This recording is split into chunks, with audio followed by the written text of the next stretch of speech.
La Cámara de Diputados hizo su trabajo, su preselección de las ternas para que el Senado de la República tome una decisión con la designación del defensor del pueblo.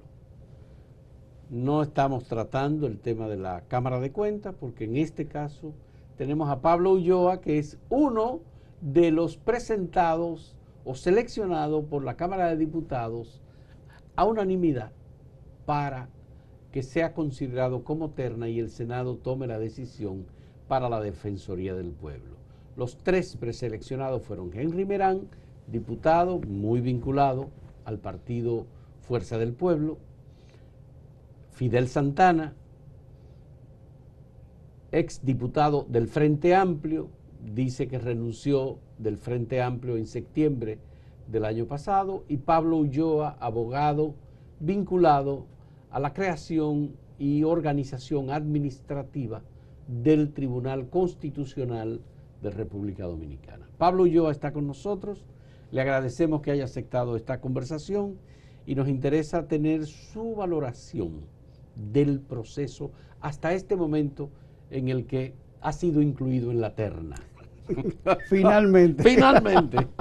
Primero darle las gracias encarecidamente, no solamente por el espacio con las personas que lo siguen, sino por recibirme usted como Fausto. Porque para las personas que de alguna manera creemos en la institucionalidad, en la democracia y en la legalidad, Acento termina siendo un referente desde el punto de vista de la creación de pensamiento crítico y sobre todo de think tanks, un centro de pensamiento. Incluso un amigo en común, Antonio Hernando, siempre me ha hablado bien de las colaboraciones que él hacía escribiendo acá.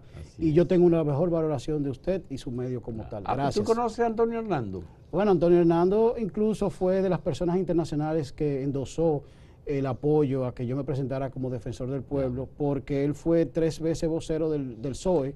Vocero del Partido Socialista Obrero Español en el Parlamento Español. Entonces con él yo pude desarrollar una relación tanto de docencia como de trabajo por los derechos de las minorías, en este caso de los migrantes, específicamente en el caso español, en Cuatro Caminos, todos los dominicanos que viven en esa zona, y en el caso de él, los marroquíes, era su interés. Y nada, a partir de eso se desarrolló una buena relación desde el punto de vista académico, porque él da clase en una universidad que también yo doy clase, que es Next Business School, y tenemos muy buena amistad con Manuel Campos Vidal. Antonio Hernández mantuvo una columna en Acento durante un tiempo sobre temas políticos internacionales, y bueno, me alegra que lo hayas mencionado porque ha asumido una posición relevante en el gobierno español. Pablo, quiero saber tu valoración del proceso. ¿Cómo ha actuado la Comisión Especial de la Cámara de Diputados con el tema de la selección de las ternas para la Defensoría del Pueblo? Bueno, primero decirle que para mí, en términos individual, como ser humano, ha sido un proceso de mucho aprendizaje. Yo le doy muchas gracias a Dios de tener la esposa que tengo y la familia que tengo, porque han servido de apoyo. Porque como usted bien sabe, en un principio yo era presentado como adjunto y luego fui incluido, gracias a Dios, en la terna para el defensor, aún habiendo sacado 97.44. Y el proceso mismo de la conformación de la comisión, yo estuve muy atento hasta por el tema del método de evaluación. El método de evaluación era transparente, era en base a tu carrera, 70 puntos, la entrevista 30 puntos, y sobre la base de eso yo confío y confié, y por eso justamente mantuve la postulación, porque entendía que yo tenía el perfil ajustado a lo que planteaba la ley y en sentido general a lo que plantea ser figura de un órgano unipersonal como el defensor del pueblo. ¿Y la comisión tenía la potestad de pasar a una persona aspirante a defensor del pueblo para pasarlo adjunto? Bueno, en principio no, porque eso era parte de la discusión. Ciertamente no había, dándole el beneficio de la duda, porque también hay que buscar las dos vertientes, no creo que hubiese cantidad suficiente de candidatos adjuntos para poder completar la matrícula necesaria para presentar la sexteta. Quizás ese es un punto. Ahora bien, desde el punto de vista práctico, yo creo que si tú te abocas a un debido proceso y hay unos resultados, los resultados tienen que hablar por sí mismos. Si el mejor valorado no encabeza la terna, no encabeza la sexteta, tiene que haber algún tipo de elemento interior. Entonces, esa parte, sí la comisión es libre, vamos a decir, en ese Pero sentido. tú, si te hubiesen mantenido como adjunto, ¿hubiese aceptado No. esa postura? No la hubiese aceptado. No, Guido, porque hay un tema de dignidad humana, hay un tema relacionado también con la profesionalidad. O sea, usted bien sabe, porque yo vine y lo visité, nosotros preparamos lo que es la magistratura del defensor. Nosotros tenemos Tiene un programa, un programa que y tenemos una existe. visión del defensor que se hizo de manera científica, sistemática, organizada, hasta con una página web que la gente puede entrar, www.pabloeulloa.com, pero no Pablo. O sea, Pablo es una figura, un individuo que asume un colectivo que decide legitimar socialmente el defensor del pueblo. Por eso le llamamos la magistratura del defensor, porque nosotros, o sea, esto no es un tema individual, esto no es un tema personal, esto tiene que ver sobre la base de la institucionalidad. Bueno, pero en el aprendizaje que tú has tenido, ¿has descubierto que necesitaba apoyo político para aspirar a la Defensoría del Pueblo? La parte partidaria, porque de alguna manera la interacción, usted es político de alguna manera, porque usted fija posición. Los diputados son políticos. Sí, todo el mundo es político de alguna manera, pero el partidarismo tiene demasiada incidencia en los procesos de competencia. Ciertamente, de los tres, yo soy el único que no tengo militancia política hace más de tal vez 10 años, 15 años, incluso tiene una razón hasta lógica y cualquiera me entendería. Yo no puedo ser partidario político cuando a mí me toca la responsabilidad por delegación del Pleno del Tribunal Constitucional de crear el Tribunal Constitucional, porque entonces yo estoy perdiendo mi capacidad de objetividad, porque lo que voy a convertir eso es en una plataforma electoral. Y empiezo a nombrar gente, como tenía posibilidad de nombrar. Tenía la chequera, tenía la firma, tenía 450 millones, le doy rienda suelta. Al contrario, yo dije no. Y no corre el riesgo de que se te vea como un hombre muy del entorno de Milton Rey Guevara, presidente del Tribunal Constitucional. Creo que no, porque mire, yo renuncié.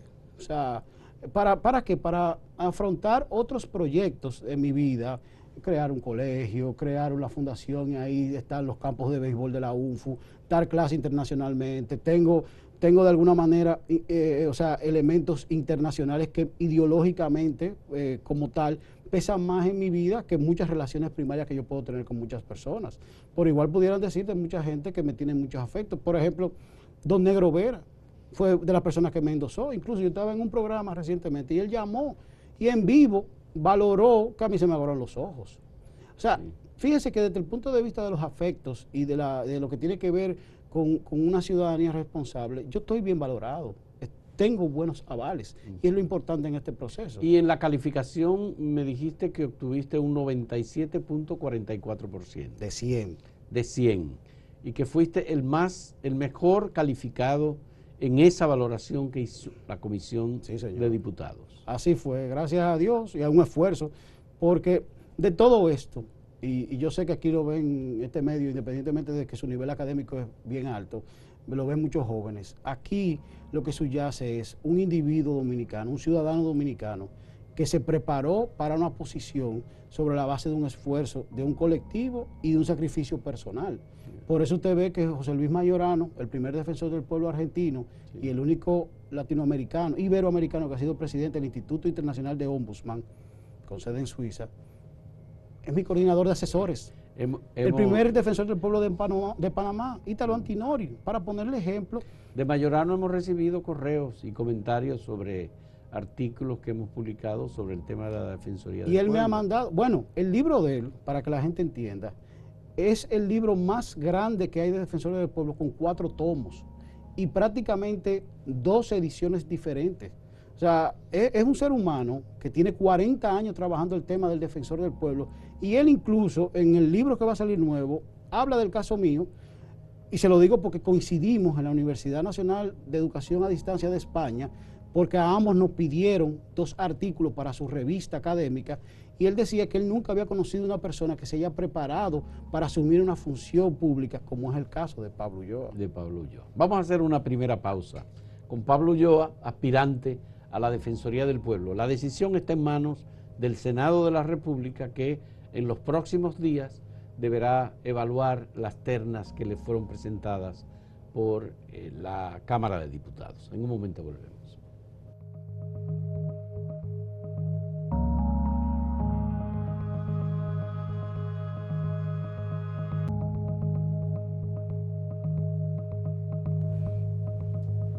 Pablo Ulloa, me interesa conocer tu criterio. ¿Qué hemos logrado con la Defensoría del Pueblo que se estableció y que ha conducido hasta ahora la defensora del pueblo, Zoila Martínez? Mire, doña Zoila se ha centrado mucho en lo que son los derechos colectivos y difusos. Y se lo digo numéricamente porque prácticamente el 92% de las solicitudes que llegan al defensor, según sus informes, porque tengo que partir de una base estadística, llegan para ese tipo de aspectos, más que todo medio ambiente. Ahora, ¿dónde está el reto? Es llevar estos derechos a lo que tienen que ver, porque esos son de cuarta generación. Ahora, los derechos civiles y políticos, vamos a decir que están garantizados medianamente por la situación democrática que hemos avanzado, pero los sociales y económicos y los culturales y deportivos son los más ausentes de la vida diaria de República Dominicana. Y justamente estos dos, vamos a decir, grupos o catálogos de derechos son los que inciden en algo muy básico para todo creador de políticas públicas, el estado de bienestar. Por eso quizá usted ve ausente al defensor en aspectos básicos como la situación que tiene la joven de John Péame.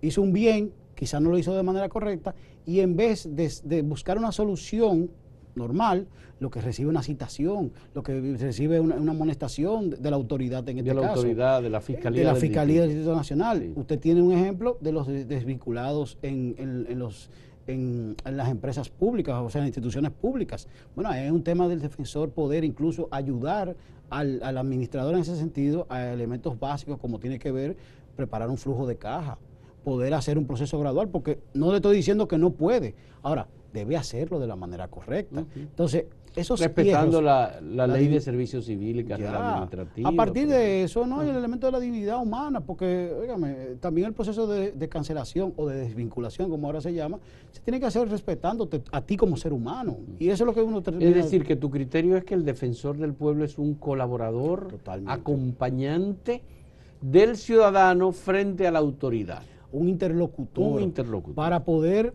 solucionar los hierros, los errores de la administración que se producen porque la administración la administra seres humanos. Todos cometemos errores y yo te le aseguro que ningún funcionario público llega a una función queriéndolo hacer mal. Todo lo contrario, lo quieren hacer bien, pero, y ahí viene el tema del artículo 5 de la ley, el ACAPI-TF, que dice que el defensor del pueblo debe ser un experto en la administración pública y la gestión gubernamental. Y es ahí, porque es que el defensor tiene que entender cuál es el régimen de funcionamiento del Estado y cuál es la relación del individuo con el Estado para poder buscar soluciones a situaciones que se dan. Una señora que tiene un seguro, en este caso público, que necesita un medicamento de cáncer, tiene que someter un amparo al Constitucional y 3 años después le fallan. La señora murió. Es una de las 84 sentencias que yo analicé de la parte constitucional, como también lo hice del derecho administrativo. Porque yo sentarme aquí implicó hacer pasantías en fiscalía, hacer grupos focales, encuestas, análisis documental. O sea, se hizo un trabajo desde el punto de vista del marco teórico de lo que es el defensor del pueblo, pero también una proyección de lo que pudiera ser. Y justamente ahí es que entra el elemento de cómo legitimar socialmente el defensor del pueblo. Pero tu valoración implica que la Defensoría del Pueblo debe estar en manos de un abogado, una persona del ámbito jurídico que tenga el conocimiento sobre sentencias, temas de recopilación de información en materia jurídica, por ejemplo. Este tipo de cosas. Bueno, tú me dices, sí, una persona que conozca la administración pública, pero en el fondo lo que tú me estás describiendo es un abogado que se parece mucho a ti. Por ejemplo, gracias, cumplo con el perfil. Eso es lo importante, que cumpla con el perfil. Pero hay algo muy importante, y usted lo va a entender porque usted lo ha construido en este medio. O sea, el defensor tiene que crear ciudadanía responsable. Y ahí viene el componente de educación.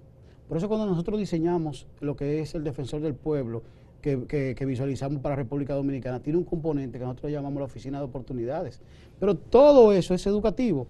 Él habla del defensor para los jóvenes de 16 a 21 años, el defensor delegado para trabajar con la Junta de Vecinos, el Instituto de Opinión Pública, el Observatorio de Gobernanza, lo que tiene que ver con la tecnología de la información, porque tú tienes que construir a un individuo que sepa sus derechos y sus deberes, para luego pasar por la parte jurisdiccional y ahí entra la Secretaría General de la Defensoría, donde usted tiene atención al ciudadano, investigación, notificación y el litigio estratégico que usted plantea con los dos elementos jurisdiccionales que se crean, que es el derecho administrativo y el derecho constitucional.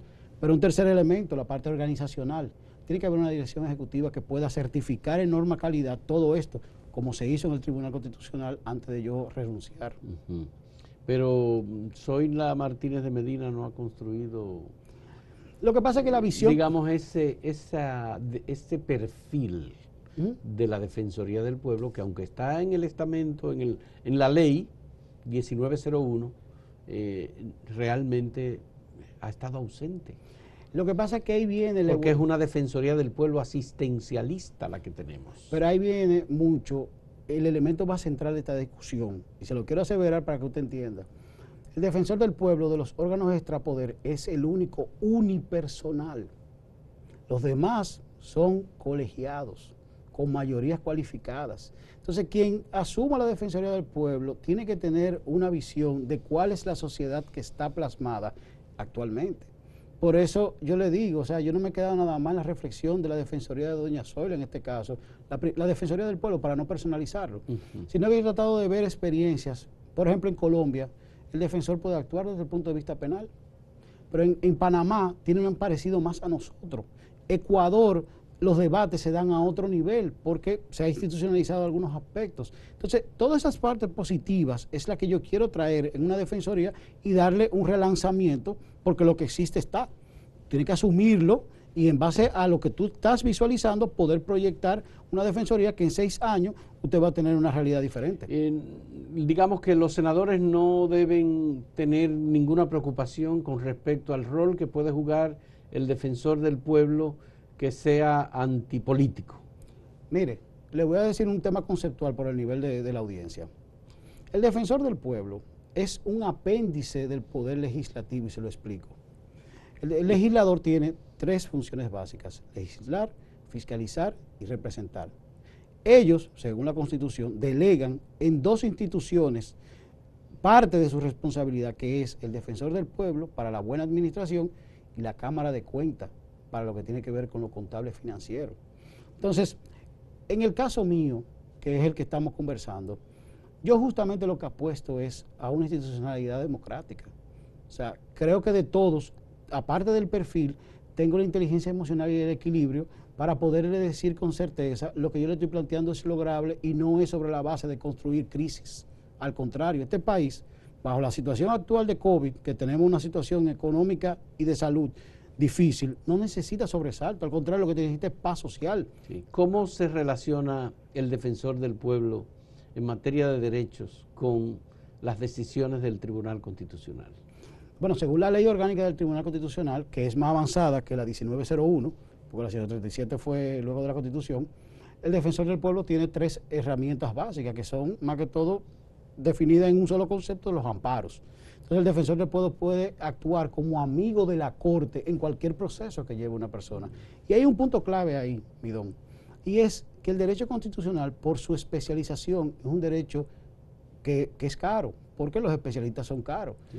El defensor del pueblo te puede brindar esa mano amiga para que tus procesos que requieran un amparo, sea en este caso concentrado en el constitucional o difuso en administrativo, cualquier elemento, tenga en el defensor quien lo pueda financiar desde el punto de vista de las personas que trabajan en el defensor. O sea, aún más garantías, porque tú vas a tener una institución que tiene el rol más efectivo y sobre todo más colaborativo y proactivo. Ya yo veo por qué los diputados le dieron una calificación le otorgaron en realidad 97.44 de calificación, la más alta. Aunque te pasaron a los adjuntos y no te dejaron. No, pero luego hubo la corrección. Sí, sí. Luego, gracias a Dios estamos aquí entre los 3, que es lo importante. 3. Muy bien. Vamos a hacer la última pausa. En un momento retornamos con Pablo Ulloa.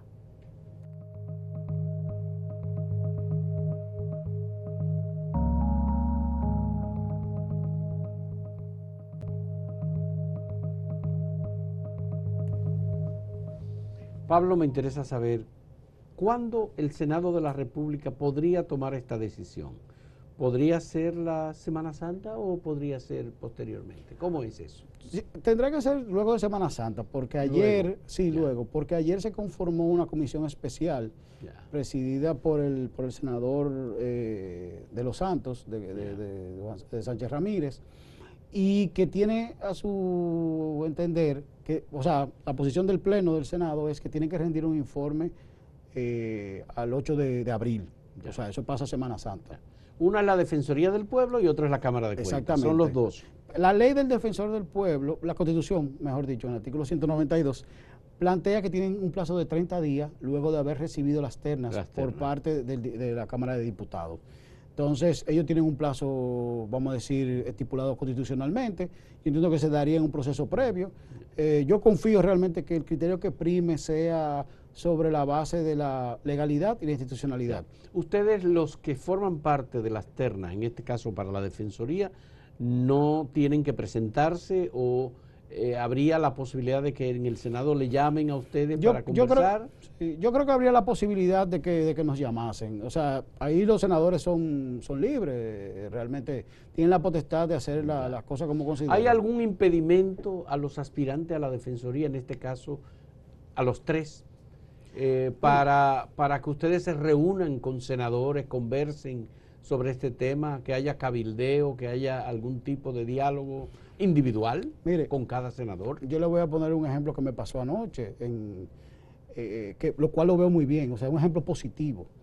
Yo iba a participar en un programa de televisión y en el programa una de las anfitrionas es una senadora y, o sea, ella salió cuando yo entré. Faride, estás hablando de Faride. Sí, ella salió cuando yo entré porque yo creo que hay que practicar. Ella salió y dijo, no participo. No, la producción y ella misma lo planteó y yo mismo planteé porque es que tenemos que actuar con transparencia. O sea, ciertamente hay una serie de senadores que me conocen de antaño, estudiamos juntos en aulas de colegio, o incluso hubo uno que me entregó un premio nacional de la juventud. O sea, es lo que le digo, realmente existe algún tipo de relación, de vinculación, pero esa parte del cabildeo, ¿qué le puedo decir? Esa parte de la idiosincrasia del dominicano, y yo creo que es sano en un sentido, porque las personas están conociendo al otro, pero también tenemos que partir sobre base de criterios. Pablo, pero puede ser que un senador quiera tener información sobre ti, sobre qué tú piensas, por ejemplo, de las tres causales, que es un debate que está presente. Exacto. ¿Qué piensa Pablo Ulloa sobre la eutanasia? ¿Qué entiende sobre la educación sexual en las escuelas? Es decir, y ubicarte en términos ideológicos y políticos, porque ellos son políticos. Claro, indiscutiblemente. Y ahí tú tienes senadores de Fuerza del Pueblo, senadores del PLD, senadores reformistas y la mayoría que son, creo, 18, 19 senadores del PRM. Indiscutiblemente. Ya, entonces, obviamente, yo creo que esa es una posibilidad. Claro, y por ejemplo, mire, ayer pasó algo fortuito. El senador Ramón Rogelio Genao hizo un pronunciamiento diciendo que de las ternas solamente había uno que cumplía con el perfil porque los otros dos eran políticos. Para poner un ejemplo concreto, pero yo le pudiera decir, bueno, los 18 del PRM saben que en el caso mío, cuanto al PSOE, ideológicamente soy socialdemócrata, pero esa parte ya queda en cada quien. Sí, yo entiendo que la comisión de alguna manera... ¿Tú te defines ideológicamente como socialdemócrata? Sí, porque realmente esa fue mi formación y justamente ese ha sido el abogar porque lo social en cuanto a los derechos prime sobre la base, claro, de un equilibrio en la economía, porque lo que tenemos que es redistribuir riqueza, pero para eso hay que crearlas. Entonces, justamente... Creo que hay elementos que le dan a entender que yo soy primero una persona que entiendo lo que es el sistema democrático, que no atento contra la estabilidad, que al contrario, soy un garante de ella misma porque yo tengo interés y yo pude haber vivido fuera del país, lo que hice fue apostar a mi República Dominicana, a mi país. Ya. ¿Hay algún tipo de recurso que se pueda poner en marcha frente a una decisión adversa en el Senado de la República? De mi parte, no, yo soy una persona, yo soy una persona normal. No, pero yo no me refiero a ti específicamente, yo digo alguien pudiera decir, es que se está violando la ley del defensor del pueblo, por ejemplo. Sí, no, yo le entiendo. Mire, en ese sentido... O se estaría violando el reglamento, no sé, cualquier argumento. En ese sentido, se supone que tendría que ser alguien que si fuese al tema de amparos, tendría que ser alguien al cual sus derechos fueron violentados. En ese caso, no veo posibilidad alguna, porque yo sería incapaz de motorizar algún elemento, porque yo creo en la competencia, en la transparencia, y se dio un proceso. ¿Cuál sería tu comentario en el caso de que se decidan por Merán, por ejemplo? El Senado es libre. Yo soy respetuoso. Pese a la militancia política de Henry Merán. Bueno, yo le voy a leer el artículo 11. El artículo 11. Usted me va a permitir, el artículo, por un tema de respeto. El artículo 11. De la ley 1901. Sí. El defensor del pueblo no podrá pertenecer a partido político alguno, ni participar en actividades de carácter político partidario. Asimismo, deberá renunciar a cualquier actividad remunerativa, excepto la docencia. Quien presentó esa ley, la 1901, fue un senador de la República. Fue a través del Senado de la República que aquí, en el 2001, se creó el defensor del pueblo. Entonces, el Senado tiene que ser el mayor garante, y los senadores, porque ellos van a dejar hijos, que son leyes o resoluciones, y van a querer que se respeten por el espíritu del legislador. Entonces, si yo puedo confiar, tengo que confiar justamente en el Senado. Bien. Pablo Ulloa, ya lo han escuchado, miembro de la terna que presentó la Cámara de Diputados al Senado para la Defensoría del Pueblo. Compite con Henry Merán, con Fidel Santana, que son los otros dos miembros de la terna que presentó al Senado la Cámara de Diputados. Que tenga mucha suerte. Muchas gracias de todo corazón. Y muchas gracias por aceptar este diálogo. Gracias. Y gracias a los amigos que nos siguen a través de los diferentes medios en que se transmite este programa. Acento TV, en primer lugar, y las redes sociales y los canales de YouTube, de Instagram y de otras redes en las que estamos. Muchas gracias.